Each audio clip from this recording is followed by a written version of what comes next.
African presidents take the stage at the United Nations General Assembly. A VOA exclusive interview with Kenyan President Uhuru Kenyatta. And South African Airlines expands despite challenges facing Africa's airlines. Africa 54 starts right now. Good evening and welcome. I'm Vincent Makori. This is Africa 54. While leaders are continuing to speak out on global issues at the United Nations General Assembly, many have addressed issues of poverty, inequality and reform of the UN. But the fight against violent extremism has topped the agenda. While leaders, including U.S. President Barack Obama, participated in a United Nations summit Tuesday to discuss on combating the Islamic State and other violent extremist groups. President Muhammadu Buhari of Nigeria addressed the summit and later spoke to VOA on how his country can collaborate with other nations to fight the Boko Haram militants that have waged a war against Nigeria and neighboring countries. Well, terrorism has no borders now. And this is the most unfortunate thing about it. We all know in Nigeria's case how Boko Haram started. We know how the militants in the south started. And now the militants, they are just a major economic saboteurs, blowing installation, petroleum installation and gas and so on. In the north, it's a full-fledged fighting terrorists. And what happened in Libya and what is happening in Mali, the amount of trained people with weapons have gravitated and found themselves in the Lake Chad Basin Commission area. This is either in Cameroon, Chad, Nigeria, Niger, and so on. And they are the ones that are regrouping and fighting as Boko Haram. America's concern is mostly humanitarian. America, no country has an absolute control in terms of guaranteeing lack of terrorist attacks in one way or the other. But America has taken a strong moral position in terms of providing intelligence and physically attacking where possible, where known concentration of terrorists are. Well, the U.S. recently announced it will send up to $45 million in defense services, including military training to support African countries in their quest to defeat the terrorist group Boko Haram. Now, for more on the activities of the UN General Assembly, VOA's Margaret Bashir joins us live from the United Nations. Margaret. Hello, Vincent. Yes, now talk to us about today. One of the big issues has been actually Russia and its involvement in Syria. Tell us how that has been playing out around the UN. Right. Well, today Russia struck some targets in Syria for the first time near the city of Homs. They said that Foreign Minister Lavrov, who's here, he's chairing a meeting of the UN Security Council. It's going on right now. And he said at the top of that meeting that Moscow received a letter from the authorities in Damascus and President Assad's regime asking Moscow to carry out airstrikes against Islamic State targets. And so he said that is why Russia is now taking this military action. But as you know, there's already a coalition of 65 countries that the United States is heading up, which is also attacking targets in Syria and Iraq, ISIL targets, for the past year. So Russia has sort of gone in separately on its own and done this. And Secretary of State Kerry, the U.S. Secretary of State, is at this Security Council session, and he did say that the U.S. would welcome Russia's actions as long as they are indeed targeted against ISIL, because I think there's some question among Western leaders whether Russia is going in to help weaken President Assad or whether they're actually really going there to strike at terrorists. And of course, this is where actually the departure point between the U.S. and Russia is that the U.S. says they will not support the Assad regime, but Russia says they have to work with the Assad regime. Now, does this clearly indicate that in the talks between the U.S. and Russia just the other day, they did not agree at all on this issue? Right. That's really a point of contention between the two powers. But they do agree that something has to be done about ISIL, and they see that they have a common interest in fighting the terrorist group. So they're going to have to find some sort of middle ground where they can agree. Yes. Now, as we speak, you know, they have to do something soon because the humanitarian crisis continues to grow, and we're seeing the fallout from it now in Europe with thousands of people every day arriving in European countries trying to flee Syria.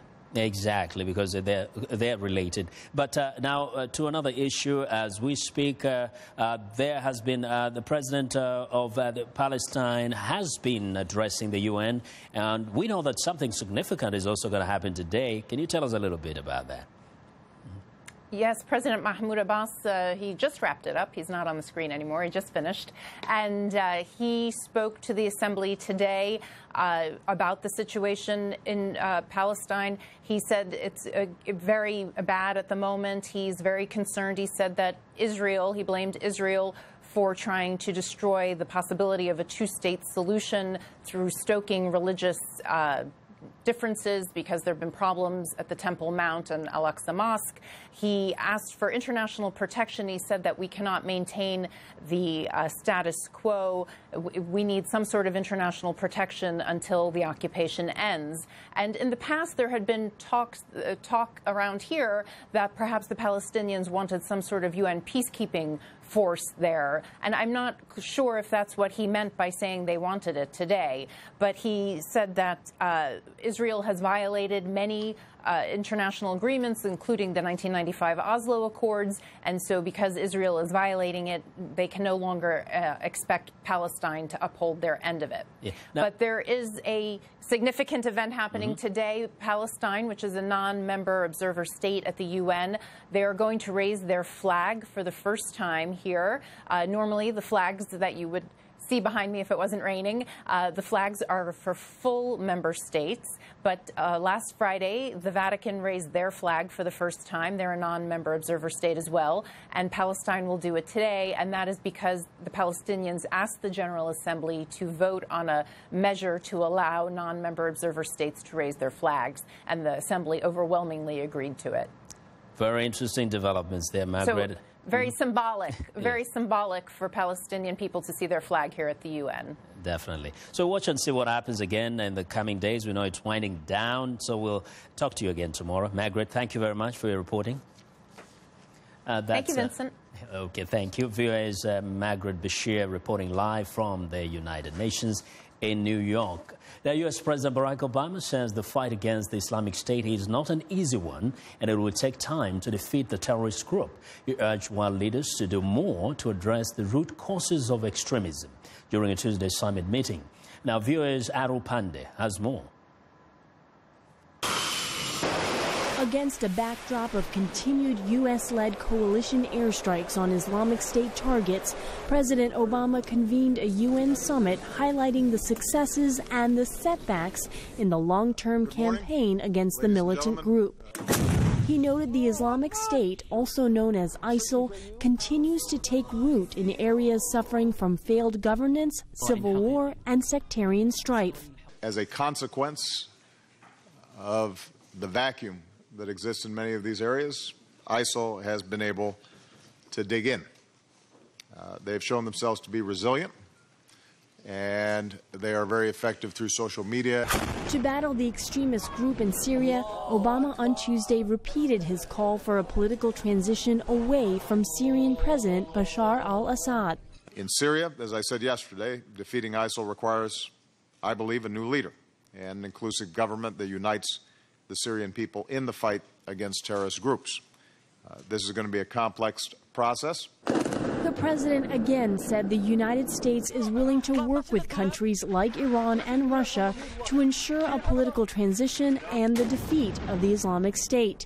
Analyst David Gardenstein-Ross describes the situation as increasingly complicated. The U.S.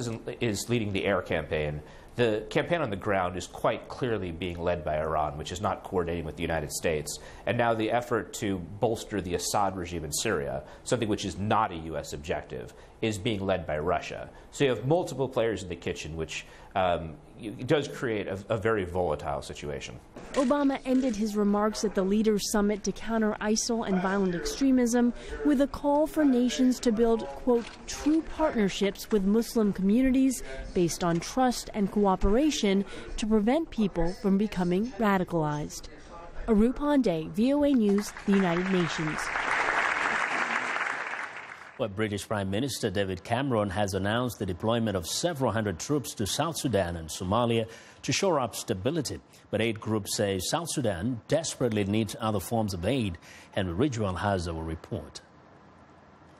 South Sudan descended into civil war in 2013, just 2 years after gaining independence. The United Nations peacekeeping mission involves over 12,000 troops from dozens of countries. British Prime Minister David Cameron announced Monday that up to 300 soldiers would join the mission. A further 70 British troops will be deployed to work with a UN force supporting the African Union's peacekeeping mission in Somalia. It's in our national interest, not just living up to our international obligations, but we will benefit if Somalia has a future free from extremism. We will benefit if South Sudan as a country can function and not drive huge numbers in terms of migrants across the Mediterranean. The British troops will not play any combat role, but will instead provide combat training and logistical support. The deployment is unlikely to achieve Cameron's desired outcome, says Marika Shomeris, a South Sudan specialist in London. There's clear cause and effect. The UK sends 70 troops to Somalia, 300 to South Sudan. There will be less terrorism and less migration. It just does not exist. So there are other interests and other reasons why it's a good idea to contribute to a UN peacekeeping missions, but it's not to address migration or terrorism in the UK. Rival government and opposition forces in South Sudan signed a peace deal last month, but sporadic fighting continues. 40% of the population is reliant on food aid. The UN says that unless malnutrition treatment is increased immediately, 50,000 children are likely to die. Aid workers say it's vital the peace deal holds. We're now delivering food aid, nutrition programs, other items that people are in desperate need of. So we're very positive, and this has only happened since the signing of the peace agreement.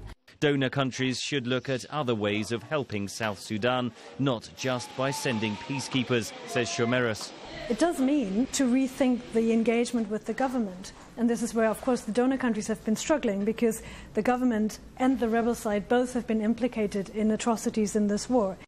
Aid agencies warn that the world must act fast to avert a desperate shortage of food, or the toll from the conflict could rise sharply. Henry Ridgewell for VOA News, London. Well, the leader of a failed coup in Burkina Faso says he fears there are many dead after the army raided a camp holding renegade Presidential Guard members who refused to disarm. General Gilbert Dendere spoke to the French news agency AFP late Tuesday from an undisclosed location after the army assault. He says there were many families and a medical clinic in the Ouagadougou camp. Dendere appeared on local radio earlier in the day to appeal to the coup holdouts to give up their weapons. The army said as many as 300 members of the 1,300 coup participants surrendered. While former President Blaise Compaoré was ousted in a popular uprising last October as he tried to extend his 27 years in office, Burkina Faso was planning to hold presidential and parliamentary elections on October the 11th, and now it is unclear when the vote will take place. Well, in the Central African Republic, at least 2 people were killed in clashes between gangs and militias in the capital, Bangui, where peacekeepers and pressure from the world powers have failed to halt more than 2 years of violence. Authorities say at least 39 people have died since Saturday, but the capital streets, patrolled by UN and French peacekeepers, appeared calmer on Wednesday. The fresh violence has raised doubt about the nation's plans to hold elections on October the 18th. Officials were hoping that an election meant to restore democracy in an impoverished country at the heart of one of Africa's most combustible regions following a rebellion and years of turmoil would take place. Well, I want to know what you think about Africa 54 and the stories we cover. Join the conversation on Facebook. The address is Africa 54. And check out our headlines 24/7 on voaafrica.com. Now find me on Twitter at VOA Vincent Makori. Now coming up, South African Airways expands its routes to the United States. Stay with us.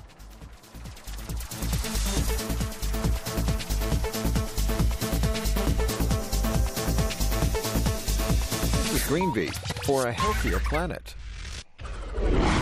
Researchers in Australia are working on a robot that could help protect the Great Barrier Reef from the predatory crown of thorns starfish called COTS. The underwater robot, the COTSbot, has been 10 years in the making. Matt Dunbavin is with the Queensland University of Technology. It's only till basically this year that we've been able to really hit it hard and come up with a solution that we think can really make a difference. For now, divers hunt out the predators and inject them with a toxic solution. But Dunbavin says there are just not enough people to do the job. We need a force multiplier that is actually going to make a difference on the reef. Researchers say they hope the COTSbot will be fully functional by early 2016 to seek and destroy the invasive starfish, delivering more than 200 lethal shots in 8 hours' time. The robot has been trained to pick out the pests from other sea life through the use of film and 3D printed models. I'm Rebecca Ward for VOA's Greenbeat.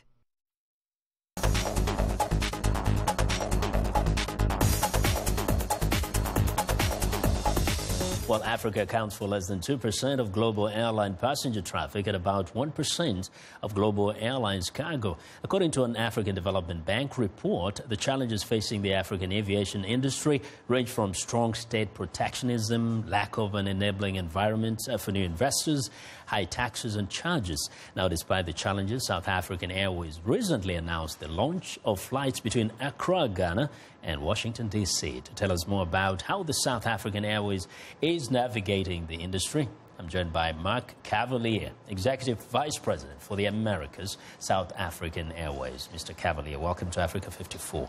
Vincent, thank you very much. Delighted to be here. Delighted to chat about Africa. We're happy to have you here. And you know, many Africans really get excited when they hear that you can fly directly from the continent to the United States. First, how did Ghana become the choice?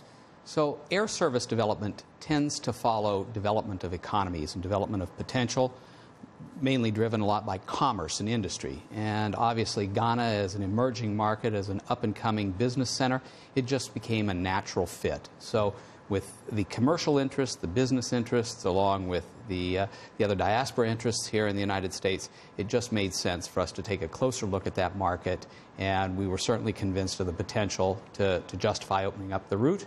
And coming from Washington, D.C. has been quite a success for us. Now, we know that many airlines in Africa are struggling. They're having a hard time even just maintaining the routes that they already have. Right. How is it that South African Airways has been able to expand?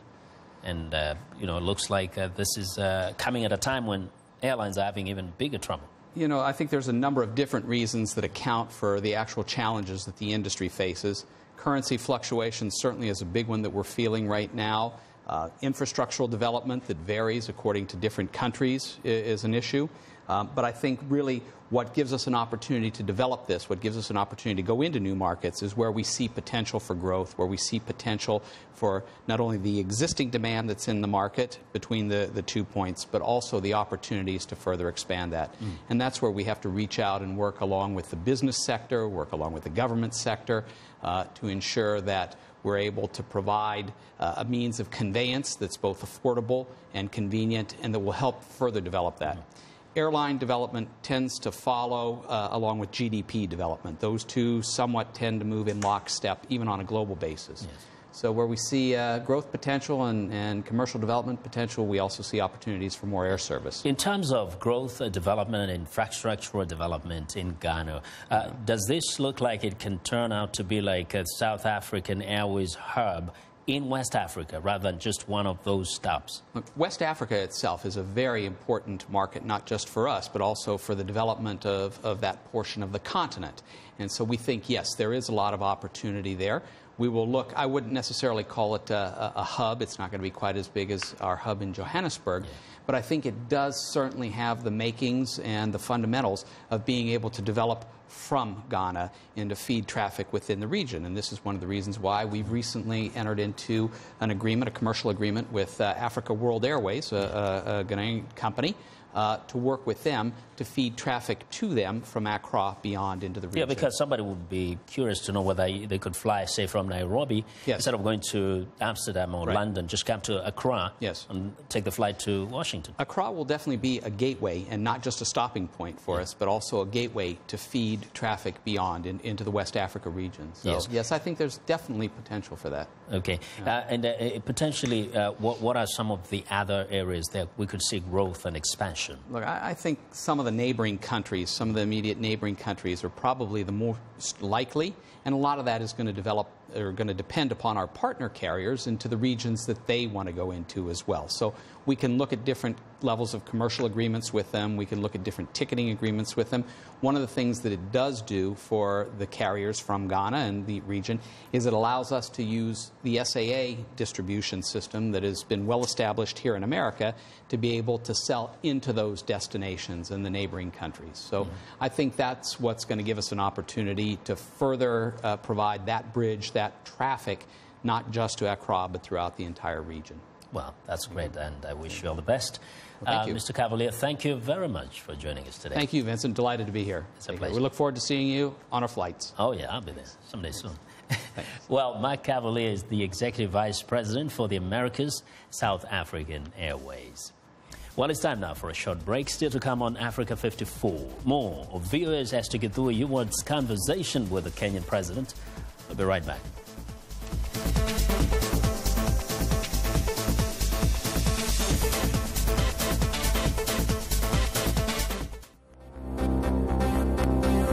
If you've just joined us, I'm Mariama Diallo, and here is a quick recap of today's headlines. In Burkina Faso, the government overthrows the barracks of the presidential guard that staged a coup earlier this month. In the Central African Republic, a nighttime curfew is now enforced in the capital city, Bangui, after days of intense clashes between Christian and Muslim groups.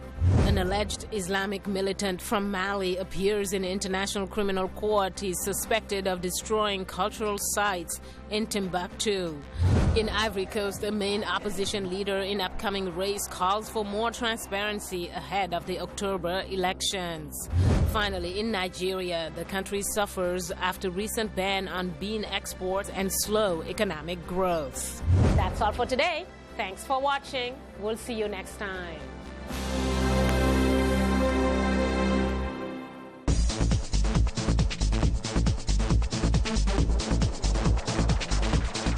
Welcome back, and as promised, here is part 2 of our exclusive interview with Kenyan President Uhuru Kenyatta. My colleague Esther Githui-Eward joins me in the studio to tell us more. Esther.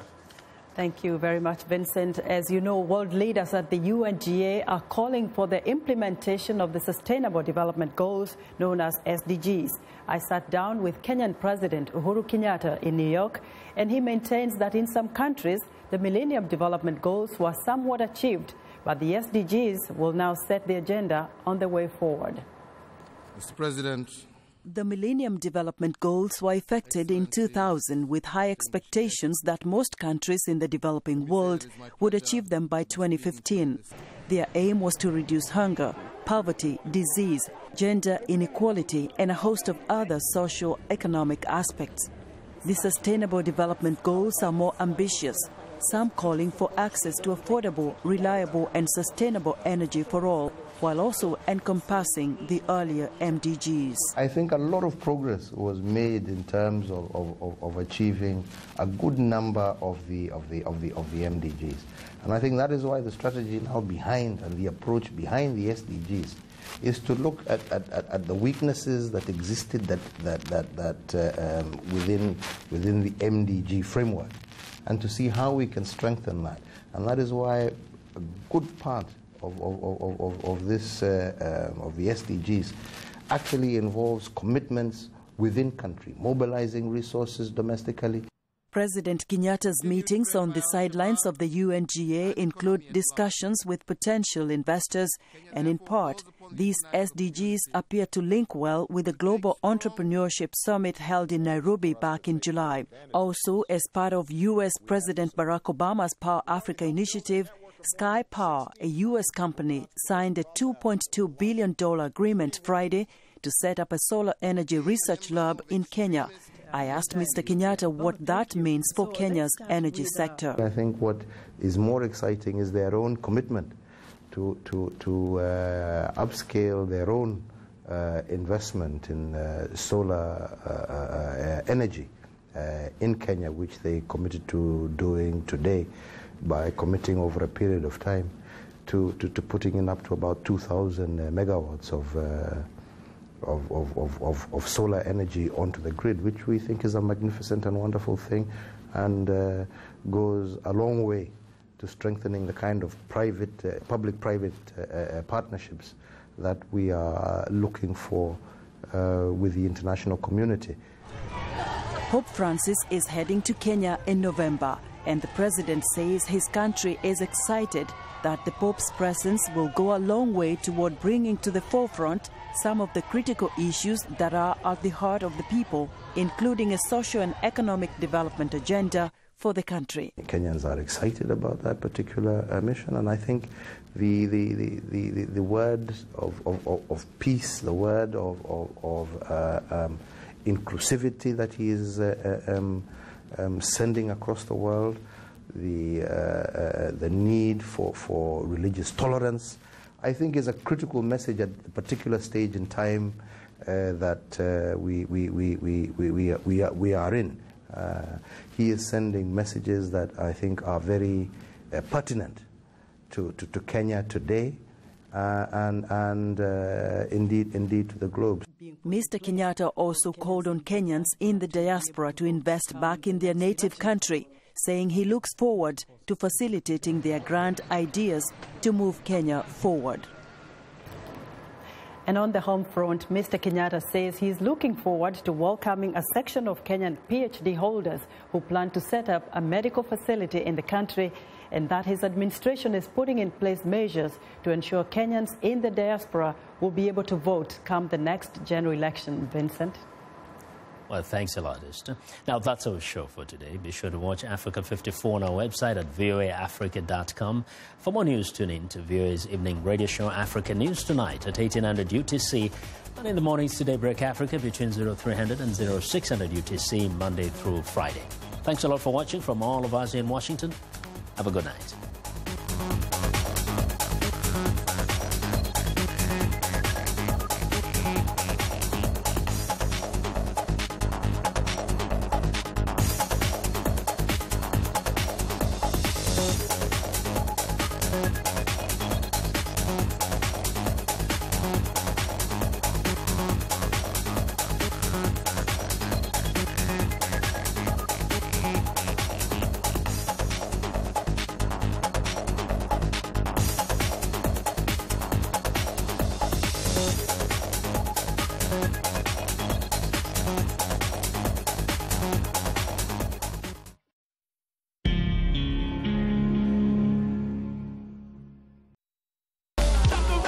Music is something that brings people together. Music educates, it motivates, it's a bridge. Music. Ali. On VOA. I am Sheikh Sali, host and senior editor of VOA's international call-in talk show, Straight Talk Africa. The issues that we discuss are pertinent to most people on the African continent.